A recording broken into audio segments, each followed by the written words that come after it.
In this video, I'm going to be breaking all of this for us one by one and one after the other. So welcome back to our channel. If today is your first time coming to our channel, or if you're yet to subscribe, please do well to hit the subscribe button. By so doing, you encourage us to do more videos. Thank you. Now let's talk about molecular and empirical formula. First topic, molecular and empirical formula. Okay, so now before I proceed to giving us empirical formula based on combustion analysis, it is important for us to actually refresh our memories on normal molecular and empirical formula. So if I should actually define this, I would say empirical formula is the simplest formula of a compound that shows the relative mole ratio of the elements present in that compound. We've done several videos based on empirical formula. So you can just check up here. You can just check up our channel and then watch the videos on empirical formula if you have not done so before now. Okay, so let's just refresh our memories once again. So I've given us the definition of empirical formula. Now, what is the definition of molecular formula? Now, molecular formula is a formula of a compound that shows the actual number of atoms of each element.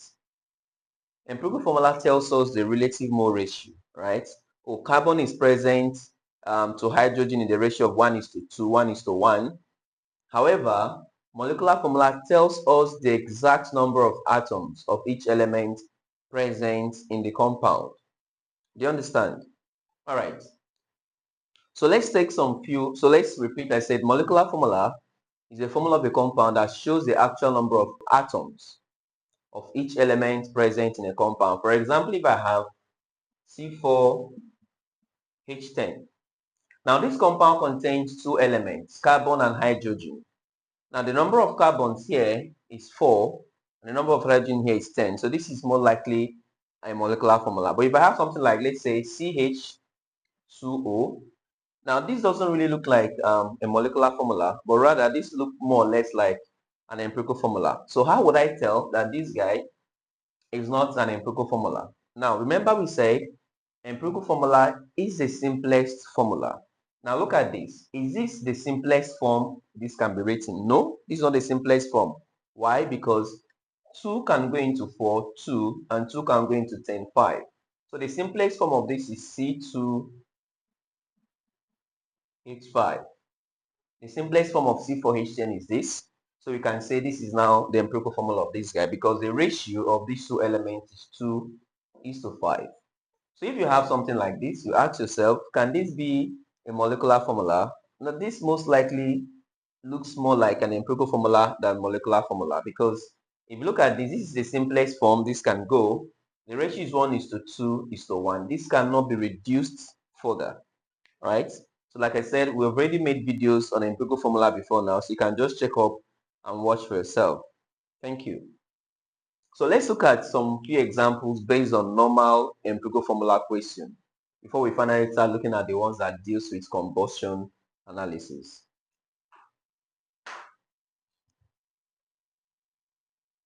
Okay, so these are the possible ways, these are the various ways question can be asked, possibly on the empirical formula. So a lot of us are just always bent on carrying out calculations. Now, the first one are the common ones, which is the one you learn from secondary school. We say calculation when percentage or mass of the elemental composition are given. Every organic compound will always contain elements. It could be carbon, hydrogen, just these two of these. It could be carbon, hydrogen, and oxygen, three of them, or perhaps we could have 4 elements making up a compound. Okay, so the common ones, they'll always give us the percentage by mass or just the mass, and we'll be asked to carry out the calculations. Many of us are familiar with this. Now, the second part, which many of us are not familiar with, is the calculation via combustion analysis. Now, in this particular one now, they will not give you the mass of carbon. They will not give you the direct composition by mass. Instead, they will give you the product of combustion reaction. The product of combustion reaction is always CO2 and water. If you could recall your reaction of alkanes, combustion reaction is reacting our organic compound with oxygen, you're burning it in air. So when this is carried out, the product is always carbon dioxide and water. So these are the product of combustion reaction. So you could imagine in a case where you're asked to solve for the empirical formula of a compound, and then you're given the mass of CO2, not the mass of carbon, like in the previous case. You're given the mass of water. So you're to use the mass of CO2 and the mass of water to get that of carbon, hydrogen, and oxygen before you can proceed to carry out your calculations. Now, you don't have to stress, don't bother yourself. All of this, I'll be breaking it down in a jiffy. Now, the third guy is identifying an empirical formula from its molecular formula. Now, what we did previously, where I gave us C4H10, right? In an exam, they could just give you P4O10.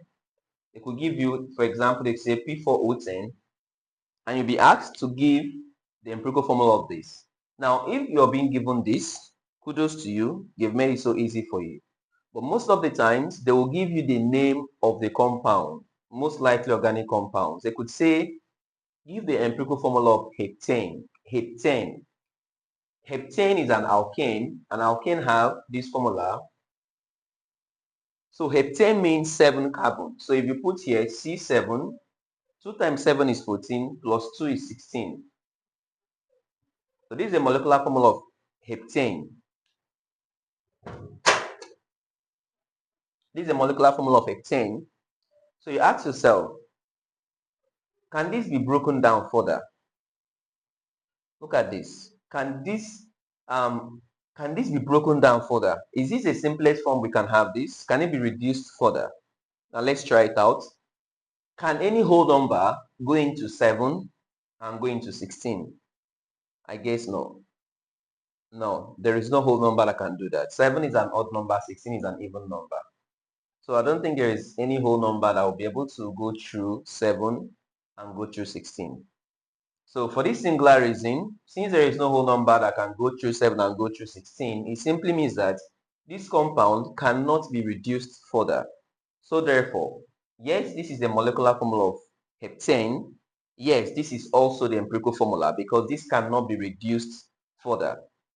All right, so it's important for us to know that there are some compounds, that exist in the same form as the empirical formula and also in the same form as their molecular formula. Example of those compounds is actually what we have here on the board.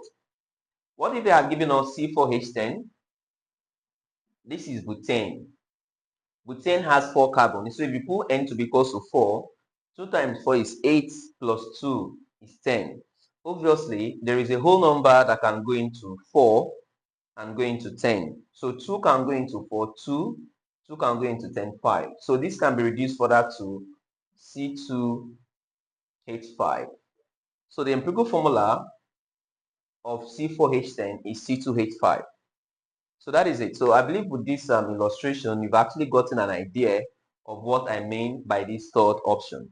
All right, so let's start off with the first one. Like I said, I will just first of all refresh our memories with the normal questions on the empirical formula. So they said a compound has the following composition. Now, class, this question falls under the first one, the common ones. I know a lot of us already know this, but I just want to use it to refresh our memory. A compound has the following composition by mass. Composition. Remember, the composition of an element can be given to us in terms of percentage, either in terms of percentage or in terms of mass. So whichever of these that is given to you, you're to use it directly. They gave us carbon to be 68.01, this to be this, and this to be this. Class, pay attention very well. Anytime you're given a question, to solve, if the percentage, if you're given the composition in terms of percentage, like what we have here, endeavor to add up the percentage to be sure that it is up to 100. Because percentage, when you add them up, must always give us 100. In a case where you add it up and it's not giving us 100, something is wrong. And what is wrong is that you have to, whatever value that is left, you give it to oxygen if oxygen was not mentioned. There are some other cases whereby you'll be told that a compound contains 4 elements: carbon, hydrogen, oxygen, and chlorine. And they'll give you the percentage of these 3. When you add up the percentage of these 3, it is not up to 100, right? So it simply means that since it is not up to 100, you need to actually make it up to 100, and that value has to go to chlorine. So you add up the value of carbon, that of hydrogen, that of oxygen, add it up together, subtract it from 100, whatever the answer gives to you, that becomes the percentage of chlorine. In another twist, they can give us, let's say, total compound, total mass. In this case now, what I'm saying here is in terms of percentage. What if you're being given in terms of mass? They could say total mass of a compound is 2.5. And you're told that this compound contains carbon, hydrogen, and oxygen. For example, the total mass of this compound that has three elements contains carbon, hydrogen, and oxygen.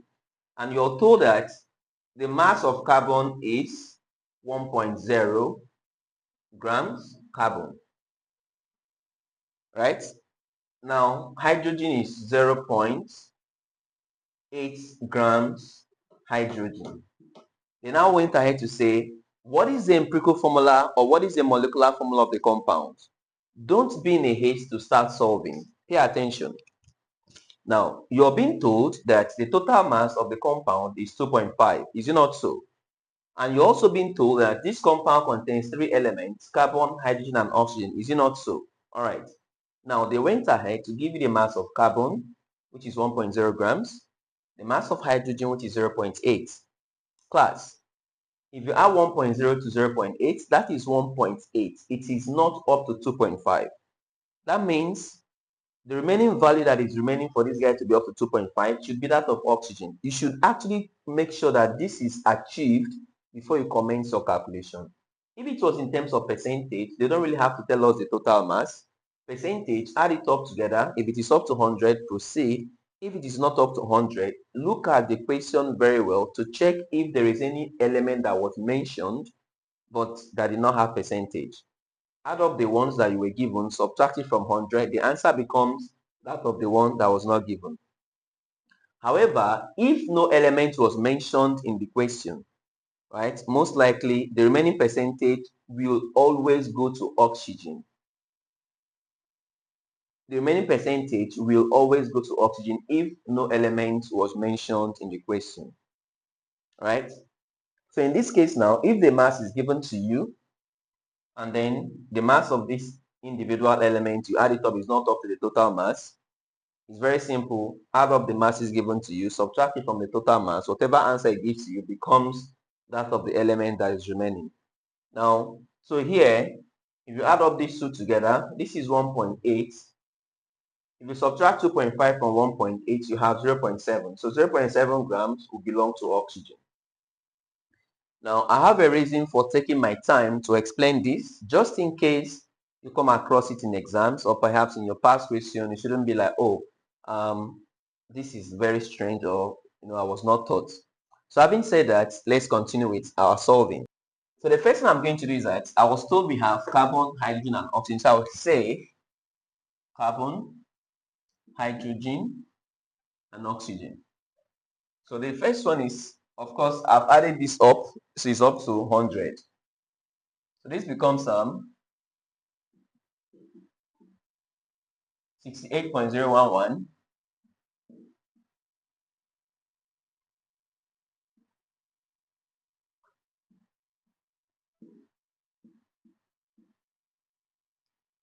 class.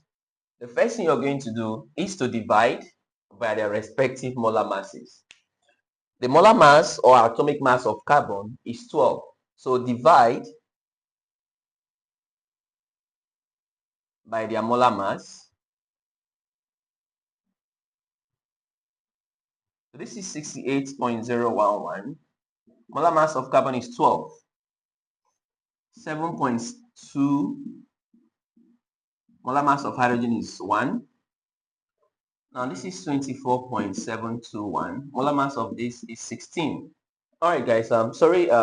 There's a little error in this value, so I'm going to change the values, just these values, and then we'll proceed with our calculations. Okay. Okay, guys. All right, guys. Sorry, I've changed the values. Okay, I mistakenly copied the wrong value, so I've made a necessary correction. So the value is actually 48.74%. 8.09% hydrogen, 3.17% oxygen. Please do the necessary correction. So let's proceed with our calculation. So we'll come here. We have 48.74,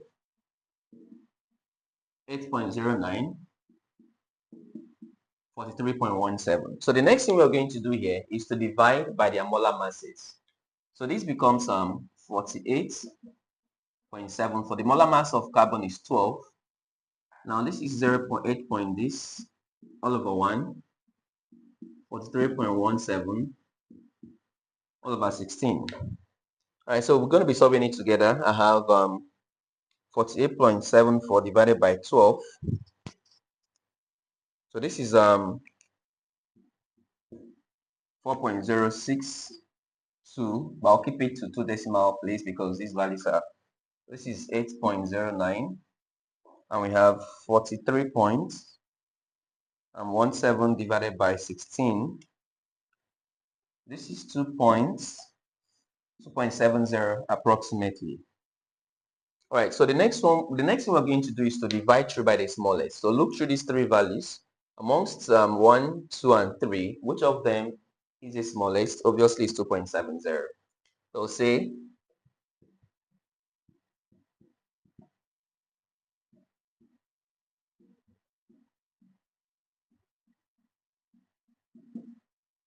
divide through by the smallest.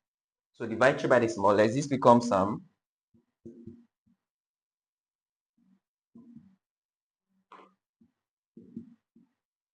so the smallest is 2.70.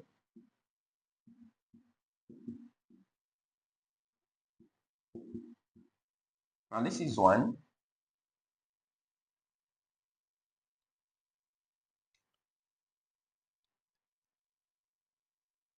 And this is approximately 3.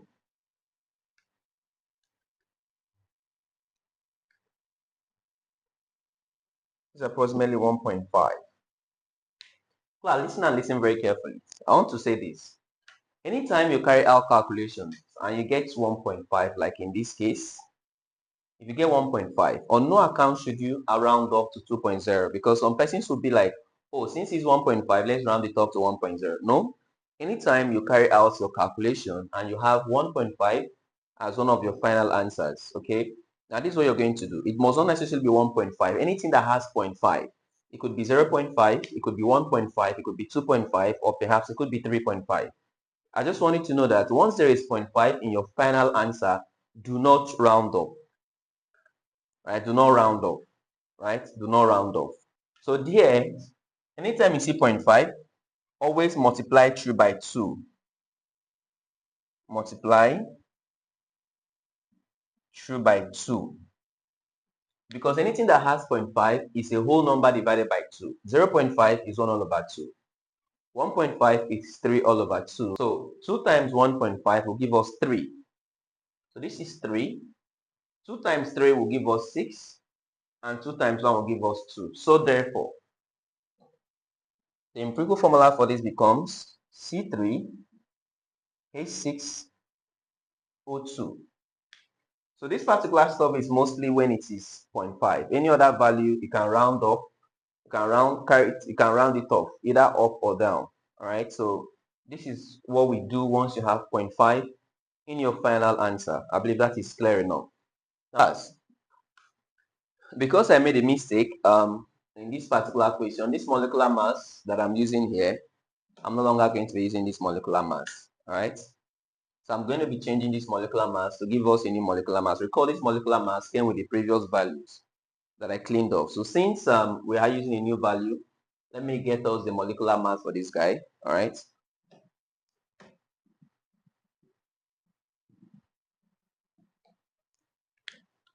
Okay, guys. Remember I said the molecular mass for these new values here is 148 grams per mole. The previous values we actually erased it off. Okay. So now let's solve for the molecular formula. Class. All right. Now you cannot solve for molecular formula. You cannot solve for molecular formula of a compound if you do not know the molar mass or the molecular weight of that compound. they will always give you the molecular weight directly or indirectly if you're asked to find the molecular formula of a compound. So here the molecular mass or the molecular weight of this particular compound is 148 grams per mole. So I'll say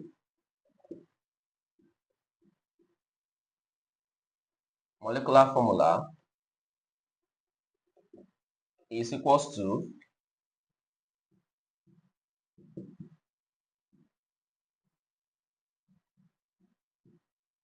empirical formula N. Now what is that N? N is whole number multiple, and N is equals to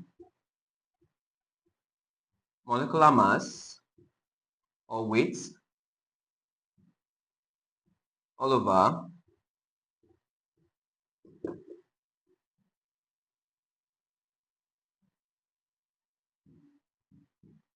empirical formula weight. So that is the value for N. Now what is the molecular mass in this case? We have, this is 148 all over. Now the empirical formula weight, now this is the empirical formula. How do we get the weight of this? By taking into consideration the masses and the atoms here. So we say carbon is 12. Carbon has a molar mass of 12. But how many carbon do we have here? 3.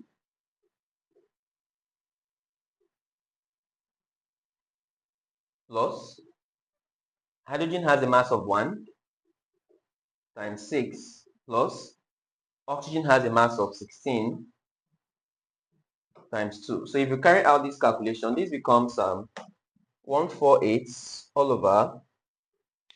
So let's do this. Now this is 74. So when you solve for your N now becomes equals to 2. Class, how do we now get our molecular formula? I will now say, so therefore,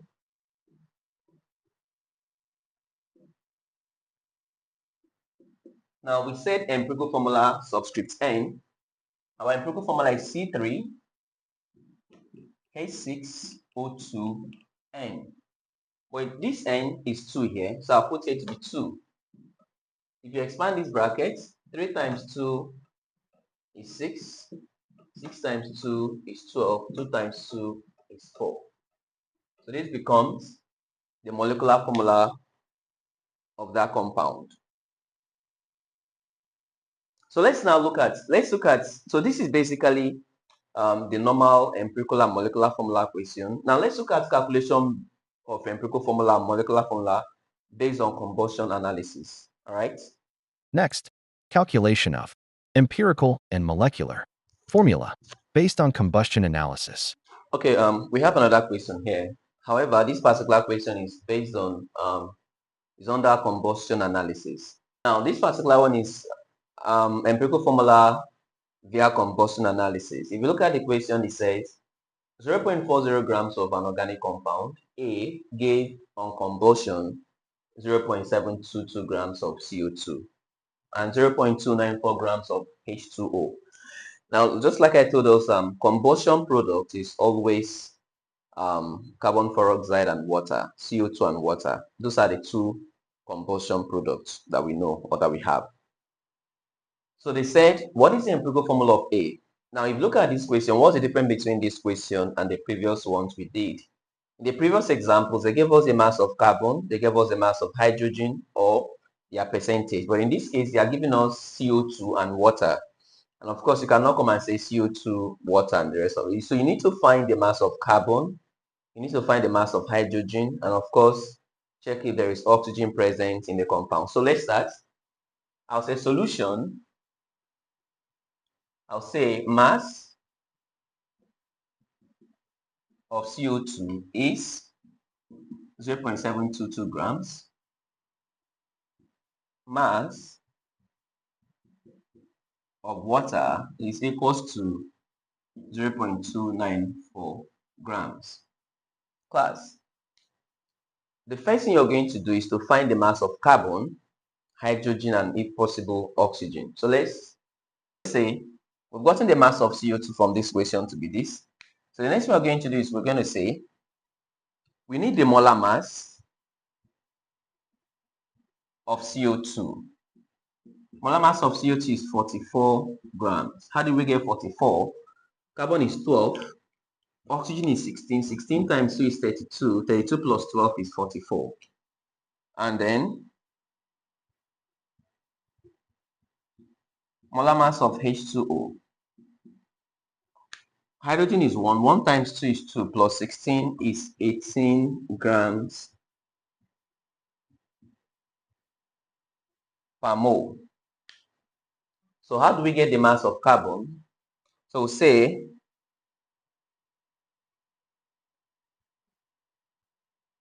mass of carbon is equals to C CO2 times. Now look up. Class, this C, what we are going to put here, we're going to put the molar mass of carbon here. And we're going to put the molar mass of CO2 times the mass of CO2 given to us in the question. That's what we're going to do. So for hydrogen,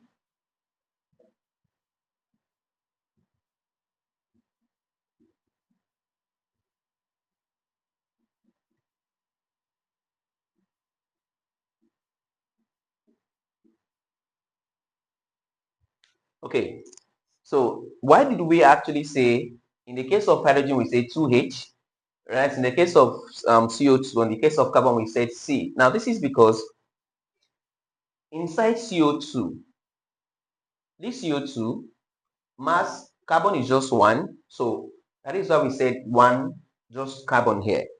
But inside water, hydrogen is 2. So basically, for us to get the mass of carbon, we're going to say the molar mass of carbon all over the molar mass of CO2 times the mass of CO2 that was given to us in the equation. Now, this is fixed and constant. Anytime you're being given a combustion product and you have to solve for the empirical formula, you need to do the mass of carbon, you need to do the mass of hydrogen, and if possible, the mass of oxygen. So for you to get the mass of carbon, you're simply going to say the molar mass of carbon divided by the molar mass of CO2 times the mass of CO2 given to us in the question. All right. Now, for the case of hydrogen, we're going to say 2 times the molar mass of hydrogen. 2 times the molar mass of hydrogen, because in water, hydrogen is appearing 2 times. That is why we are saying 2 times. However, in CO2, carbon was appearing just once. All right. So this is what we have here. So let's input our values. So for carbon, mass of C, molar mass of carbon is 12 grams per mole. Molar mass of CO2 is 44 grams per mole. Times the mass of CO2 given to us in the question is,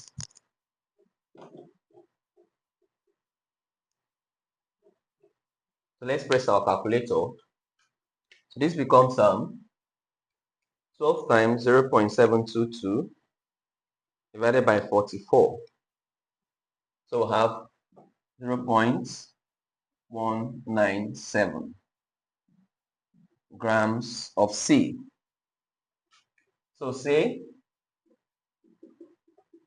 mass of hydrogen, 2 times molar mass of hydrogen is 1, molar mass of water is 18, times the mass of water given to us in the equation is 0.294 grams. So this becomes 2 times 0.294 divided by 18.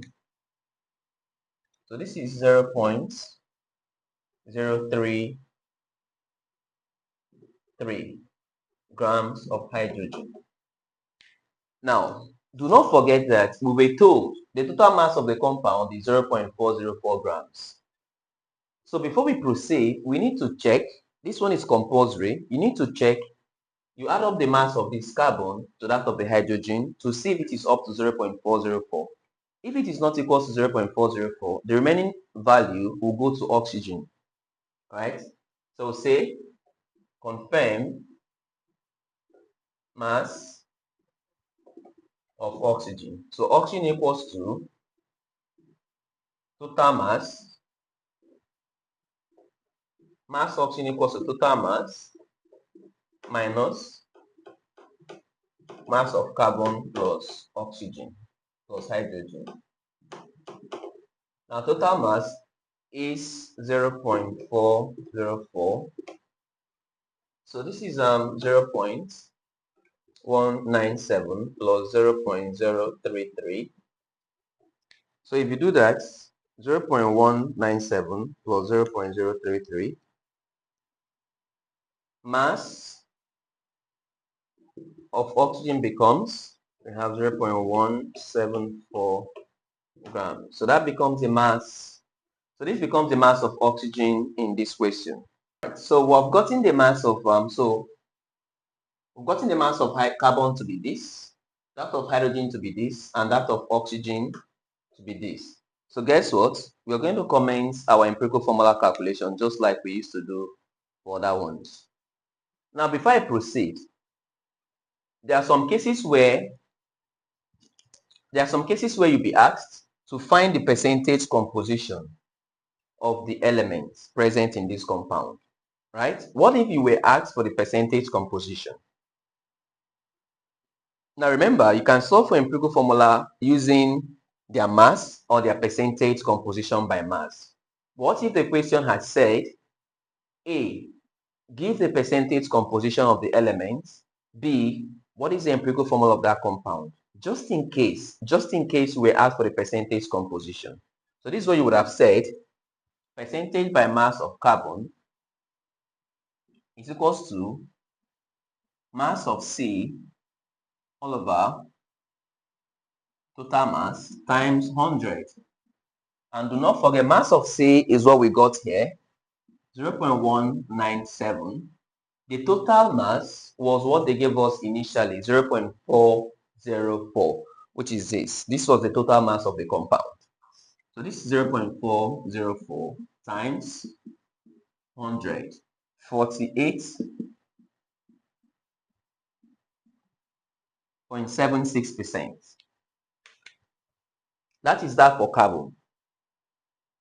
Now, you will do the same thing for hydrogen. Percentage of hydrogen equals to mass of hydrogen all over the total mass times 100. Now, what is the mass of hydrogen in this question? 0.033. 0.033.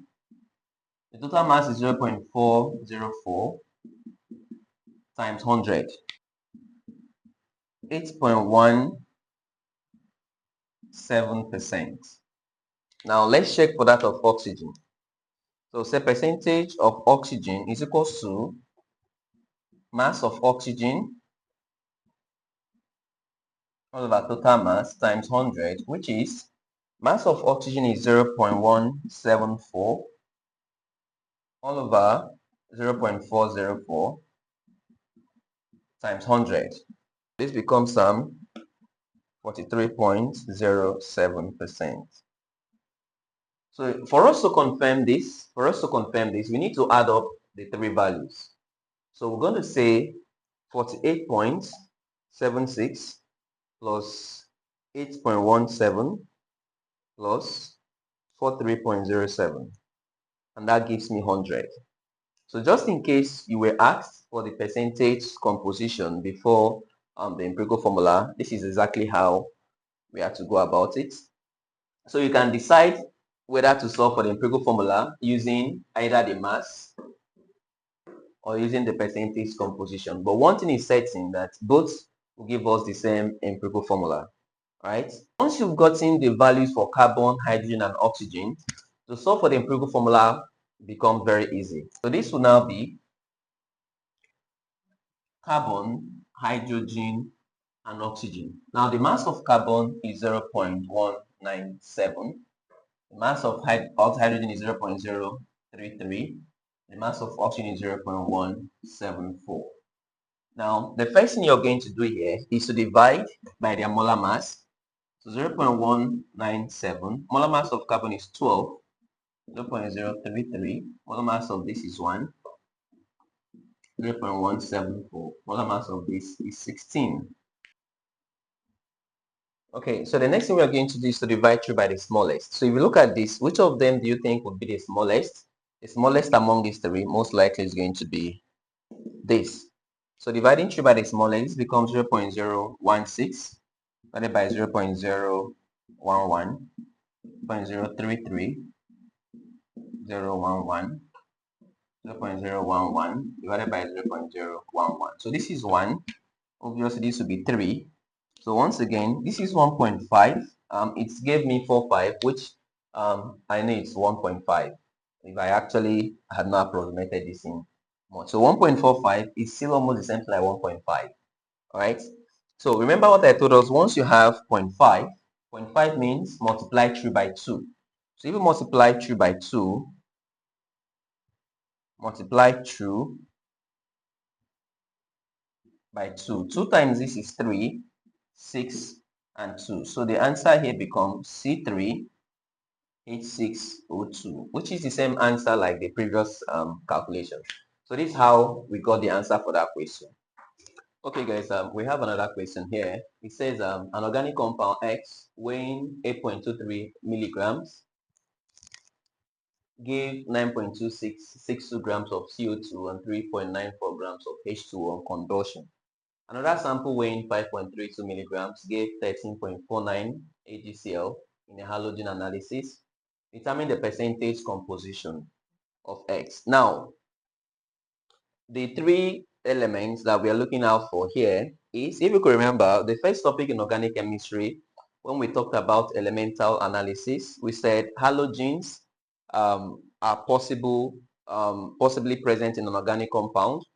So if you carry out tests for halogens, if you get AgCl as a precipitate, it indicates the presence of Cl. So the element that is actually contained here is Cl. All right. So from here, we say mass of carbon. Let's solve this directly. Is equals to molar mass of carbon, which is 12. Recall we've done this before now. I showed us in the previous example. All over 44, that's molar mass of carbon. Now this is grams per mole, and this is also grams per mole, times the mass of CO2 given to us in this question is 9.62 milligrams. So what I'm trying to do here is basically you don't really have to start converting this. So you can just leave it like that. 2.63, 6.264 milligrams of carbon. Now, mass of hydrogen here becomes 2 times 1. Remember it was 2H. Hydrogen has a molar mass of 1 all over 18 times the mass of water here is 3.94 milligrams. Remember, this is the molar mass of water. This is meant to be H2O. So when you carry out this calculation, 0.438 milligrams hydrogen is that of carbon. Now, how do we get that of AgCl? How do we get that of Cl? Let me just do something here, which I'm going to clean off immediately. Now, we are told that in another sample weighing 5.32. Now, 8.23 was a sample that gave us CO2 and this, right?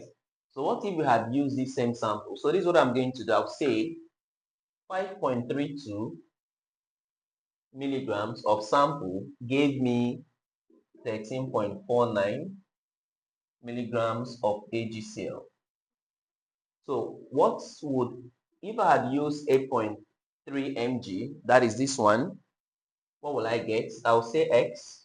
Now, why am I doing this? So that when I want to solve for the percentage composition, I just need a total mass of 1. I need one total mass. I don't want to have total mass for carbon and hydrogen and also have a different total mass for chlorine. 5.32, which is this guy, give us 13.49. What would 8.23 give us? We call it X. So now say X is equals to 8.23 times 13.49, and this is divided by 5.32. So when you press your calculator, 20 0.87 milligrams AgCl. So therefore, and that's a 8.23 milligram sample gave 20.87 milligrams. So this is the mass of AgCl. So I'll now come here and say mass of Cl will be molar mass of Cl all over molar mass of AgCl, right?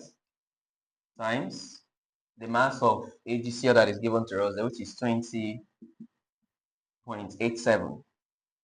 So just remember here we said here is molar mass of carbon divided by molar mass of CO2. So here is going to be molar mass of Cl divided by the molar mass of AgCl. Now, why? Because Cl is just 1 here. That is why we did not. Hydrogen in water was 2. That was why he said 2 here. So since Cl is just 1 here, it's equivalent to saying 1. Okay. So I will now replace this value. So we'll say molar mass of Cl is 35.5 divided by molar mass of AgCl. Ag is 108, Cl is 35.5. So if you add those two together, we have 143.5. So this is 143.5. Now this is the molar mass of AgCl. Now times the mass of AgCl that we got from this, which is times 20.87.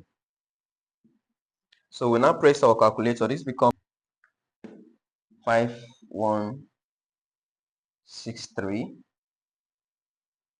mgCl. All right, so we've gotten the mass of carbon, which is 2.64, the mass of this and the mass of this. If you add up everything here, it's going to give us approximately 8.23 milligrams of sample. All right, so the first thing we're going to do is to solve for the percentage composition. And once I'm done with the percentage composition, I'll leave us to solve for the empirical formula, which is very similar to what we've done previously. Do not forget that the molar mass of AgCl, Ag, is 108. The molar mass of Cl is 35.5. However, we will not be needing this again going forward, but we're going to be needing this. Okay, so let's continue. So we'll say percentage composition. Now, percentage composition of carbon is going to be mass of carbon over mass of sample times 100. Now, if you could recall, they gave us for chlorine. Chlorine was found in 5.32 milligrams. Like they took a separate sample to do for that of chlorine, right? But I didn't want to have two different total mass. So I now said if 5.32 that was taken separately gave 13.49, right? What if I had used 8.32? What would it have given to us? The answer, I got the answer and I used it here to get the mass of Cl.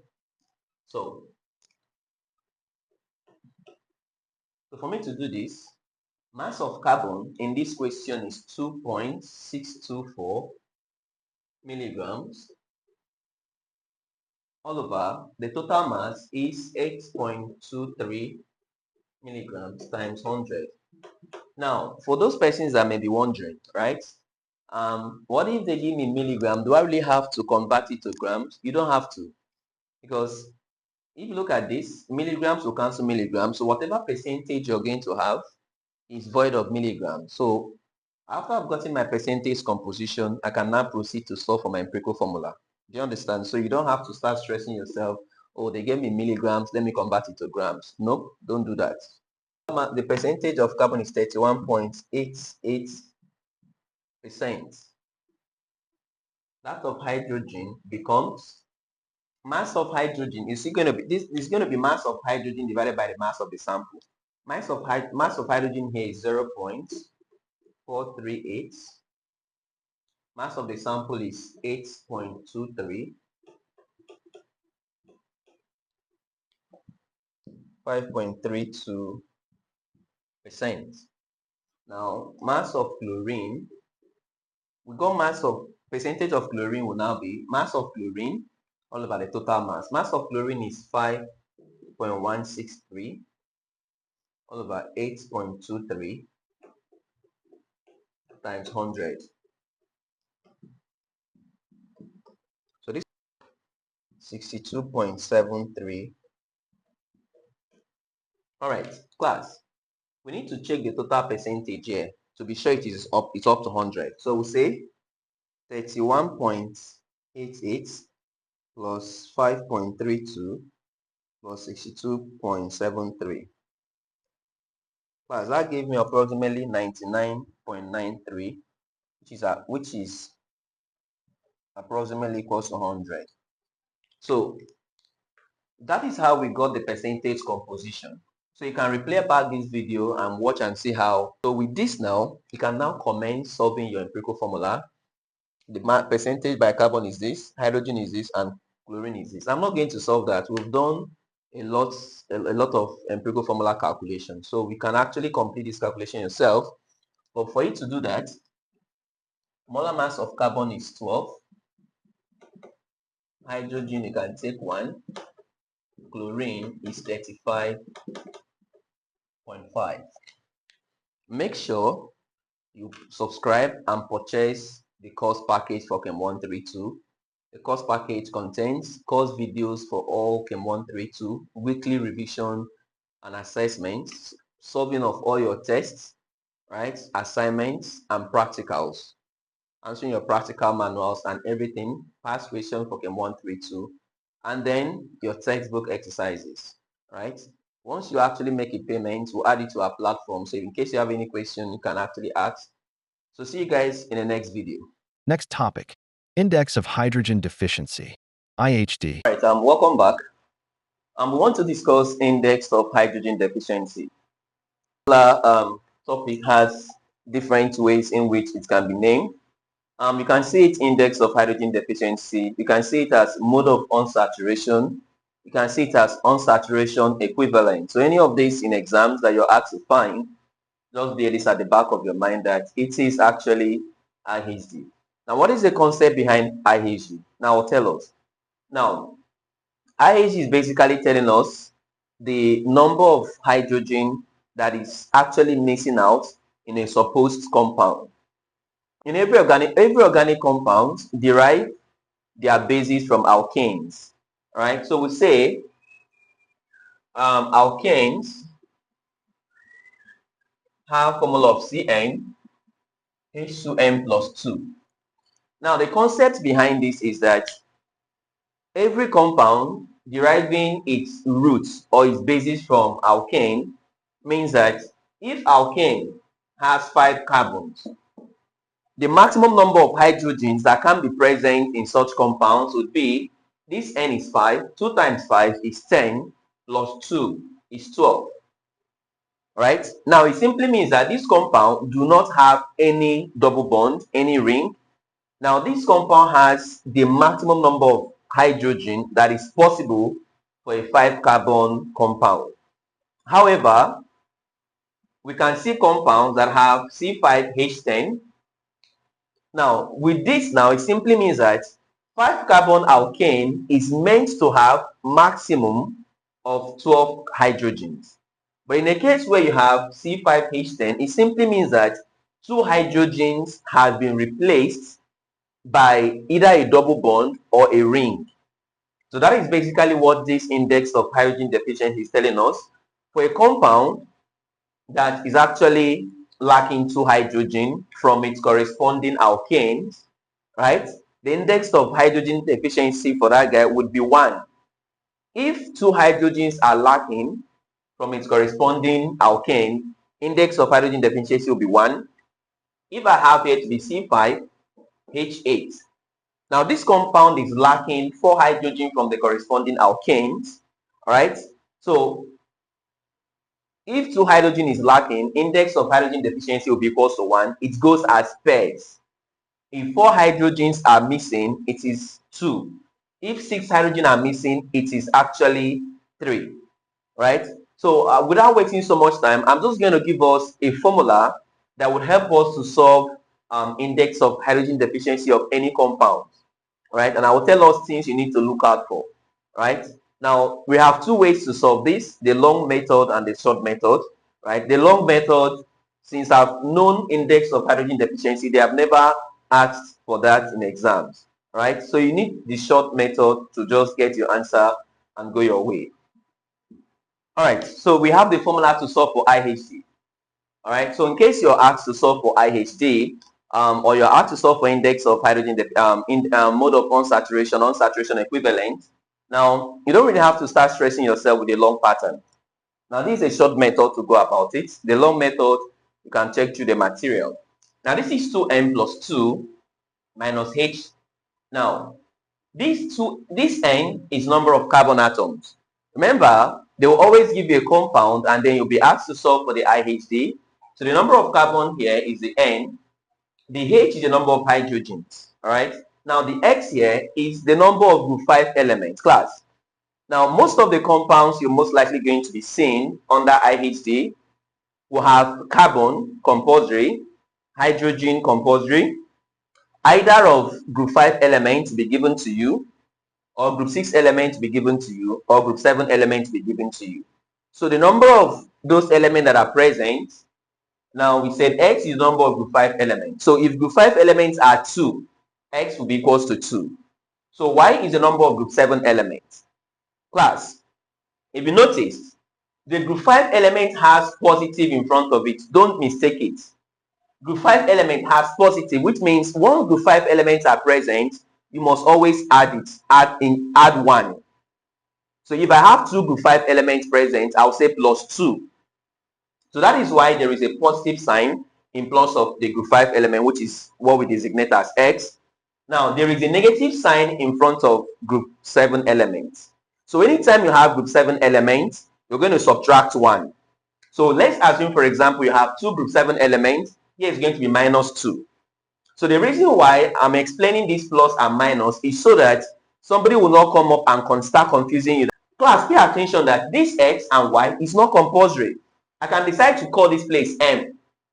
I can decide to call this guy N or any alphabet at all, provided I am designating this guy to be the group 5. The one that has positive in front of it must always be group 5 elements. And the one that has negative must always be group 7 elements. Okay? All right. So we have these 3 examples here. So the question says, what is the IHD? Class, listen up. Now, with these 3 examples, you should be able to solve any example, anyone at all they tend to give to you. Just understand the concept behind this. All right? All right, so let's get down to business. So I'll say solution, and my IHD is equals to 2n plus 2 minus h plus x minus y. This is all over 2. Now, for the first guy, C6H6. Class, my n is number of carbon. N is equals to 6. My H is number of hydrogen equals to 6. Class, there is neither group 5 element here nor group 6. So my X is equals to 0. My Y is equals to 0. So therefore, IHD equals to 2 times N is 6 plus 2 minus H is 6 plus 0 minus 0. 2 times 6 is 12 plus 2 is 14. 14 minus 6, 14 minus 6 over 2. Now this is 8 over 2 and this is equals to 4. Class, it means that this benzene, this C6H6 is benzene. IHG for benzene is equals to 4. Class, pay attention to this question. In exams, they might ask you and say, a compound with IHG equals to 4 is most likely dash. Class, any compound that has IHG equals to 4, right? there is a possibility of that guy being a benzene, right? I wouldn't just say it is a benzene because there are other possibilities where compound can be equal to 4. So anytime you have IHD is equal to 4, right, your first thought should be that, oh, there is a benzene ring in that compound. So in case of exams, you're asked IHD with 4. IHD of 4 is dash. The compound most likely is going to be benzene. Point number 1. Point number 2, IHD of 5 and above, more than 4. Class, anytime you have IHD that is 5 and above, it means that that compound most likely must contain benzene, because if something is 5, that means you have to pass 4 before you get to 5. So for IHD to be equal to 5, it simply means that there is a possibility of benzene ring in that compound. So in case of exam, you're being asked IHD of 5, does it contain benzene ring, yes or no? The answer is yes, there's a possibility of benzene ring. But IHD of less than 4 does not contain benzene ring. For any compound to contain benzene ring, right, the IHD must be 4 and above. Take note of that. Now, I'm coming to explain further how to actually interpret IHDs. I missed out an element. This compound is C4H4 BrNO2. Please take note of this. It was an error. Is C4H4 BrNO2. Now our N here is equals to 4, which is number of carbons. Our H is equals to 4, number of hydrogens. Now class, our X, this X is number of group 5 elements. How many group 5 elements can we find here? 1. Nitrogen is in group 5 and we just have one of that in this compound. So X, which is number of group 5 elements, is equals to 1. Now Y was actually number of group 7 elements. So looking at this, how many group 7 elements do we have here? 1, bromine, just bromine. So we have 1 group 7 element. Do not forget that group 7 elements is fluorine, chlorine, bromine, and iodine. Now this is group 7, and group 5 is nitrogen, phosphorus, antimony, bismuth. So these are the common group 5 elements that we have. All right, so these are the common ones most likely are going to be seen. Nitrogen is in group 5 and we have just one of it here. That is why X is equals to 1. All right, bromine is in group 7. That is why we have Y is equals to 1. Please. So notice that this O is in group 6, and I told us earlier that group 6 does not take part in the computation of IHD. So anytime you see group 6 elements, it is usually ignored. Okay, so this becomes IHD is equals to 2 into our N here is number of carbon 4 plus 2 minus our H here is 4 plus X is number of group 5 elements. Now number of group 5 elements is 1. Y is number of group 7 elements. How many group 7 elements do we have here? 1. This is divided by 2. 2 times 4 is 8. 8 plus 2 is 10. Class, if you carry out this calculation, 1 minus 1 is 0. So 10 minus 4. So we have 10 minus 4 divided by 2. So this is 6 over 2, which is equals to 3. So the IHD for this compound is 3. Let's look at the last one we have. C is C7, H8, Cl. Now, once again, the number of carbon here is 7. Number of hydrogen here is 8. Group Cl is group 7 elements, which we said Y. Y is group 7 elements, and the number of group 7 element present is 1.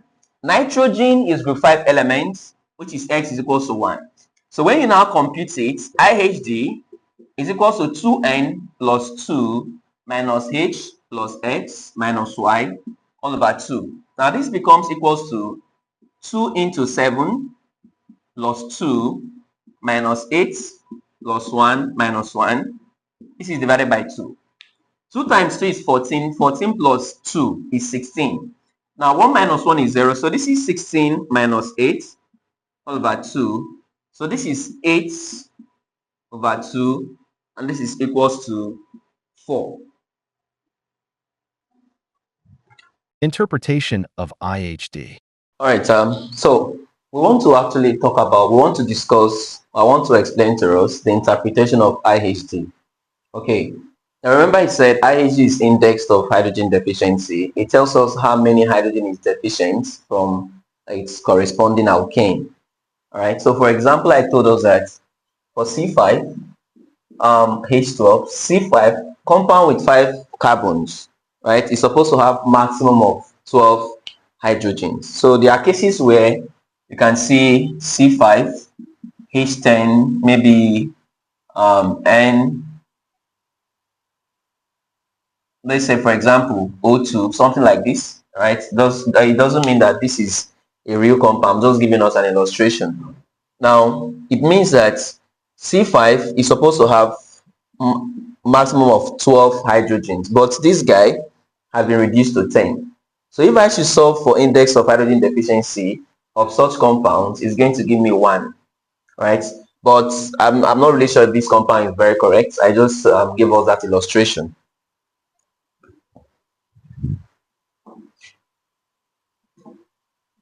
All right, so now what is the concept, or how do we interpret index of hydrogen deficiency? Class, if after carrying out your calculation, IHD is equals to 1, this means that compound that gave us IHD equals to 1 can either contains a double bond, one double bond, or a ring, right? It's either the compound contains one double bond or it contains a ring. Now,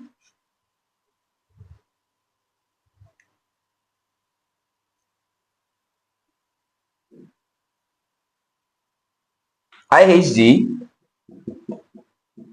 of 2 means that is that it contains 2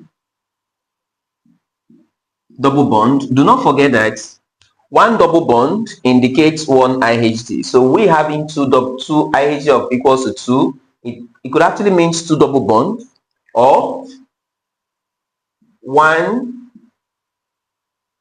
double bond and a ring,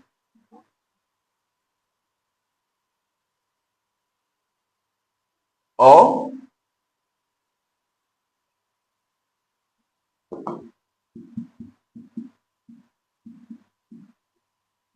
a triple bond. So anytime a compound has IHD of 2, it means that that compound is lacking 4 hydrogen from what it's supposed to have. All right, so deficiency of 4 hydrogen could be as a result of the compound might have 2 double bonds. Remember, each double bond, right, means 1 IHD, or the compound could have 1 double bond and just 1 ring, or the compound could just have a triple bond. Do not forget, a triple bond, this is what we mean. A triple bond has 2 pi bonds. Now, this single bond here is actually the sigma bond. Now, the upside is a first double bond, and this second guy is a second. So, a triple bond is equivalent to 2 double bonds. All right? Because if you look at this guy has 2 pi bonds. The one up and the one down, they are called pi bonds. Now, the one in the middle is called sigma. If I have this, the one down is sigma, the one up is pi. The one down is sigma, the one up is pi. So 2 double bonds contains 2 pi bonds, which makes it a double bond. So in case you're being asked, IHG equals to 2 class means either the compound contains 2 double bonds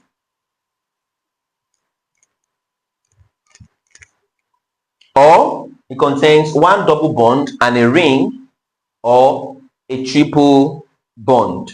Do not forget that. IHD of 3 means 2 double bond, 3 double bonds.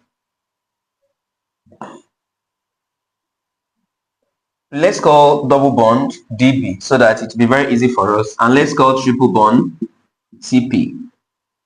So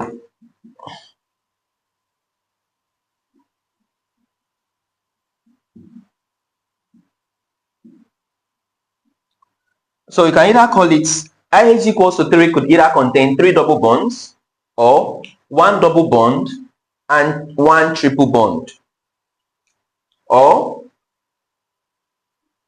a ring and 2.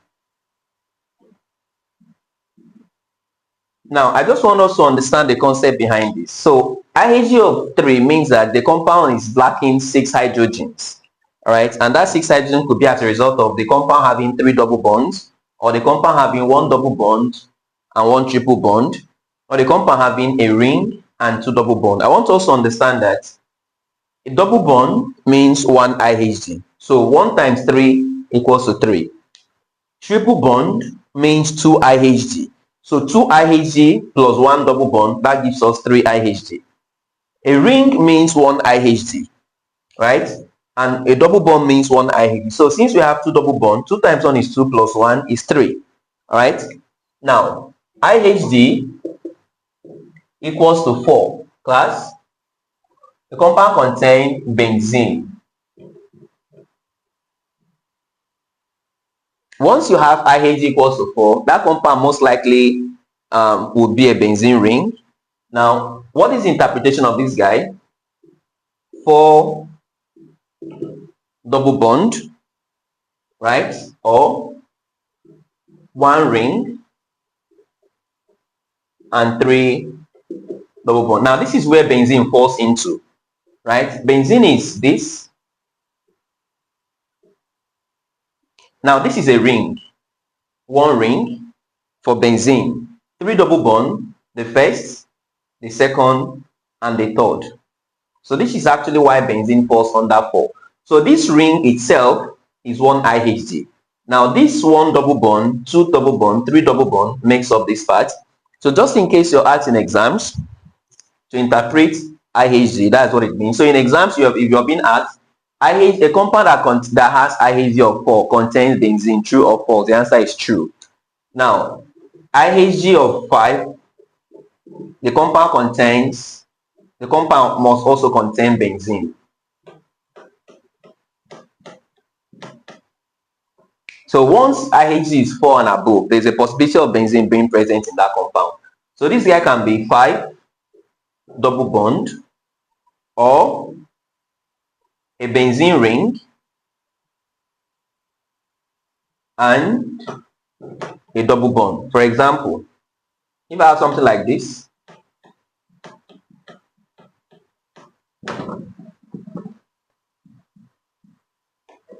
now this can count as IHD of 5 because there is 1 double bond here. The ring itself is IHD, that's 2, 3, 4, and 5. So I believe with this explanation now, if you're being given a question and you're asked to interpret what the IHD mean, you should be able to actually do that. Subscribe now. Backhand index pointing down, backhand index pointing down.